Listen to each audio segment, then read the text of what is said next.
राहुल गांधी जी ने बनाई and purely ये ते काम करना सीगा, चिंता जाहिर करनी सी कि किस तरह असी यूथ इंपावरमेंट के उत्ते की काम लोग की चाहते हैं, देश का नौजवान की चाहता है। सेम इट विद फार्मर जिहड़ा सीगी कमेटी सीगी, उन्होंने फार्मर इशूज़ की गल की, इकोनॉमिक की गल की, सोशल जस्टिस एक कमेटी सीगी, अलग अलग कमेटीज़ ने जिहदे विच तकरीबन पूरे देश तो 430 लोगों ने उहदे विच पार्टिसिपेट किया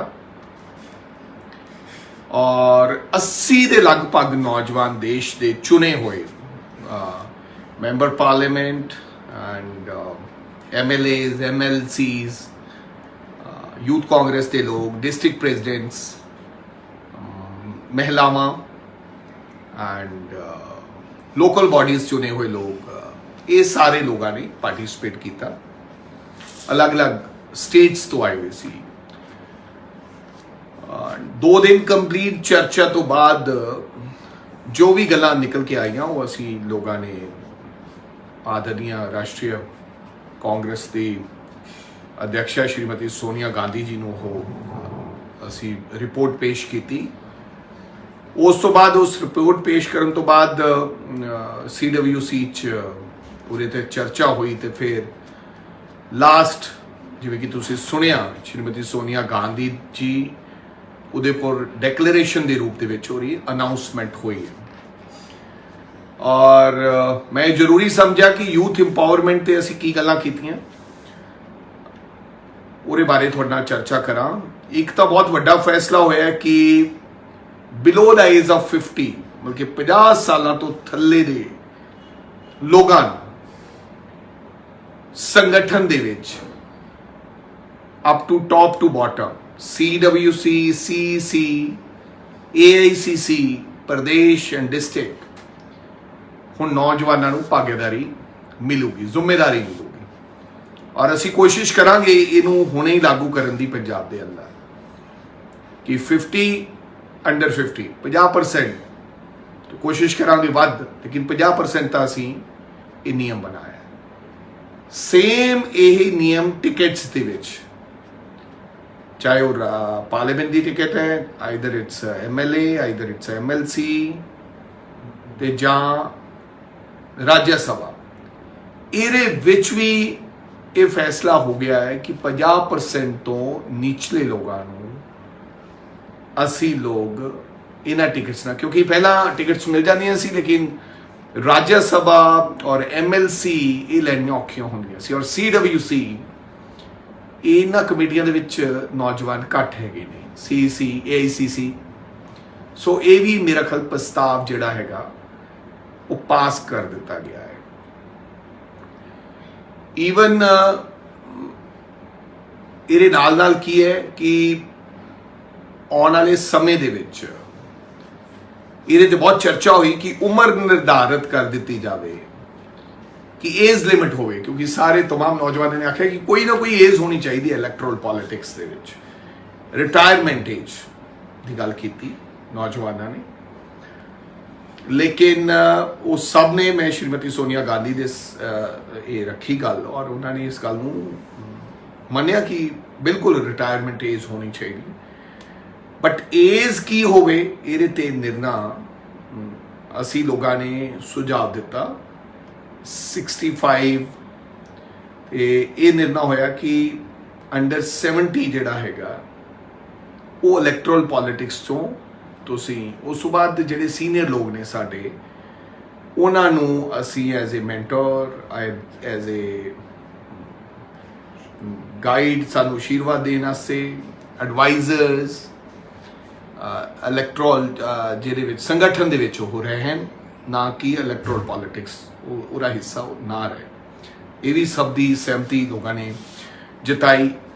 ईवन इन गवर्नमेंट जिहड़ियां भी जिथे भी बन गई सरकार, जो मिनिस्टर बनना होंदा तो उदों नौजवान नूं जगह नहीं दी जाती, उदों कहा जाता कि नहीं ये अनएक्सपीरियंस है, ये पहली बारी जिते है, जो दूजी बारी जिते है। सो ये भी सर्बसम्मति नाल पारित हो गया कि जिन्नियां सरकारां बन गई और जिथे भी सरकार बन गई उत्थे 50% नुमाइंदगी 50 साल तो थल्ले दे लोगों ਦਿੱਤੀ ਜਾਏਗੀ। ਈਵਨ ਬੋਰਡਸ ਜਿਵੇਂ ਮੇਅਰਸ ਚੇਅਰਮੈਨ ਵਗੈਰਾ ਬਣਦੇ ਉਹਦੇ ਦੇ ਵਿੱਚ ਉਸ ਵਿੱਚ ਵੀ। ਸੋ ਮੈਨੂੰ ਲੱਗਦਾ ਇਹ ਚੰਗੇ ਕਦਮ ਸੀ।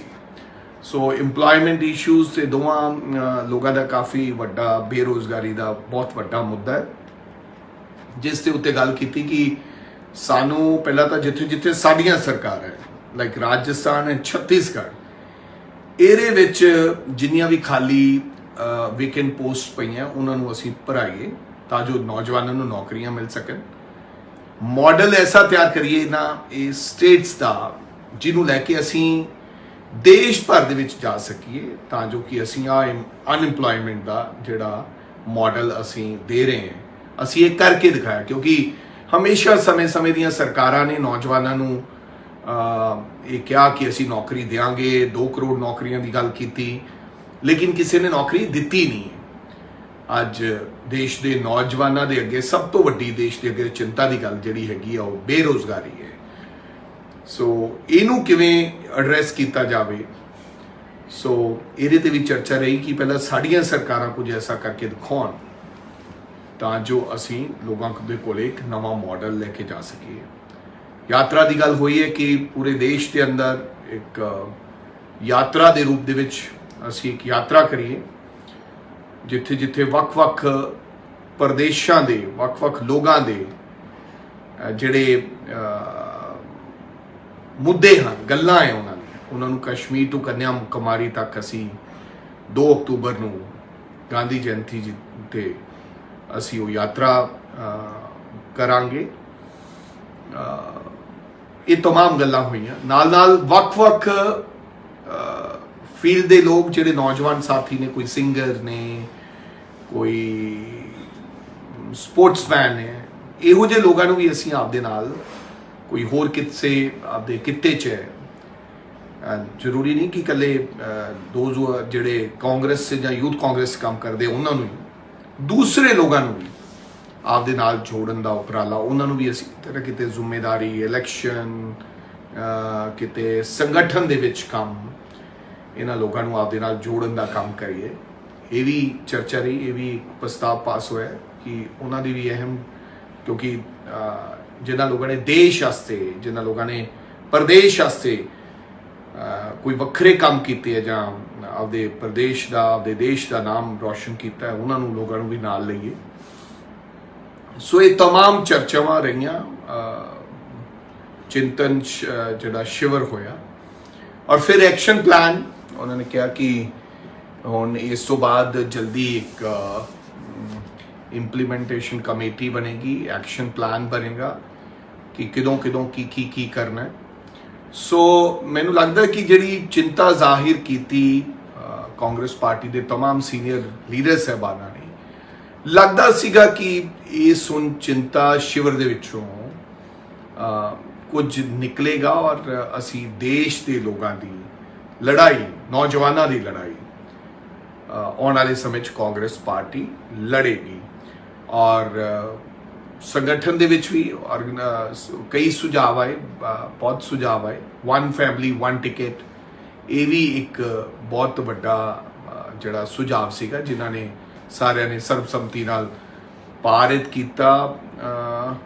ਜਿਹੜਾ भी व्यक्ति किसी का रिश्तेदार होएगा उन्होंने एक्टिवली पहला 5 साल कर सकता है। कोई किसी का रिश्तेदार है वो टिकट उन्होंने दे सकते हैं, लेकिन उन्होंने 5 साल पहला पार्टी के एक्टिवली काम करना पएगा, तद ही पार्टी उन्होंने किते ना किते उन्होंने जिम्मेदारी दे पाऊगी, उन्होंने चुनाव लड़ा पाएगी। सो ये तमाम सारिया गल्लां रहियां, पर मैं उम्मीद करदा है कि आने वाले समय दे विच असी लोग इन्हां तमाम गल्लां दी मोहरी बन के असी लड़ाई लड़ांगे, राखी करांगे। और मेरे मन च भी है कि शायद ये बारे विचार कर रहे हैं, सोच रहे हैं कि पंजाब विच भी असी इसे तरह एक प्रोग्राम उलीकीए आने वाले समय दे विच, जिथे अड अड लोगों को सद के उन्होंने तो पूछा जाए। क्योंकि जिन्ना चिकर लोगों को नहीं पूछांगे जां जनता दे नाल सीधा वार्तालाप नहीं होएगा, तो मैनूं लगदा कि जिहड़ी ਸਹੀ ਗੱਲ ਆ ਉਹ ਨਿਕਲ ਕੇ ਨਹੀਂ ਆਉਂਦੀ ਜਿਹੜੇ ਲੋਕ ਚਾਹੁੰਦੇ ਨੇ। ਸੋ ਉਮੀਦ ਕਰਦੇ ਹਾਂ ਕਿ ਤੁਹਾਡੀਆਂ ਉਮੀਦਾਂ ਤੇ ਆਉਣ ਵਾਲੇ ਸਮੇਂ 'ਚ ਅਸੀਂ ਲੋਕ ਖਰਾ ਉਤਰਾਂਗੇ। ਸੋ ਇਸੇ ਤਰ੍ਹਾਂ ਮਿਲਦੇ ਰਿਹਾ ਕਰਾਂਗੇ, ਤੁਹਾਡੇ ਨਾਲ ਗੱਲਬਾਤ ਕਰਦੇ ਰਿਹਾ ਕਰਾਂਗੇ।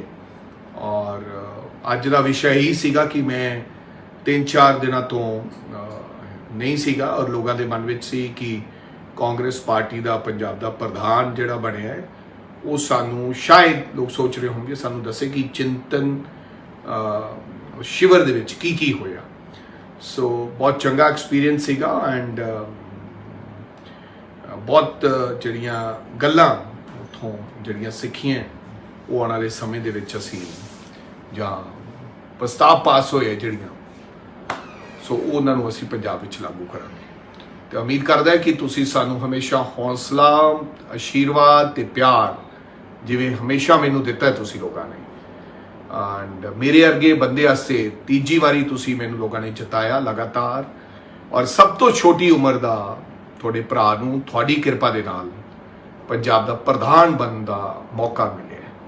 ਸੋ ਮੈਨੂੰ ਤੁਹਾਡੇ ਆਸ਼ੀਰਵਾਦ ਦੀ ਲੋੜ ਹੈ, ਤੁਹਾਡੀ ਗਾਈਡੈਂਸ ਦੀ ਲੋੜ ਹੈ ਐਂਡ ਉਹ ਬਣਾਈ ਰੱਖਿਓ, ਹਮੇਸ਼ਾ ਤੁਸੀਂ ਬਣਾ ਕੇ ਰੱਖੀ। ਔਰ ਇੱਧਰ ਉੱਧਰ ਭਟਕਣ ਦੀ ਲੋੜ ਨਹੀਂ ਹੈ, ਬਿਲਕੁਲ ਇੱਧਰ ਉੱਧਰ ਧਿਆਨ ਲਾਉਣ ਦੀ ਲੋੜ ਨਹੀਂ ਹੈ। ਬੜੇ ਲੋਕ ਤੁਹਾਨੂੰ ਜਦੋਂ ਤੁਸੀਂ ਆਪਦੇ ਮੁਕਾਮ ਤੱਕ ਪਹੁੰਚਣਾ ਹੁੰਦਾ ਉਹਨੂੰ ਰਾਸਤੇ 'ਚ ਰੋਕਣ ਨੂੰ ਬਹੁਤ ਹਨੇਰੀਆਂ ਵਗਦੀਆਂ, ਬੜੇ ਤੂਫਾਨ ਆਉਂਦੇ ਹੈ।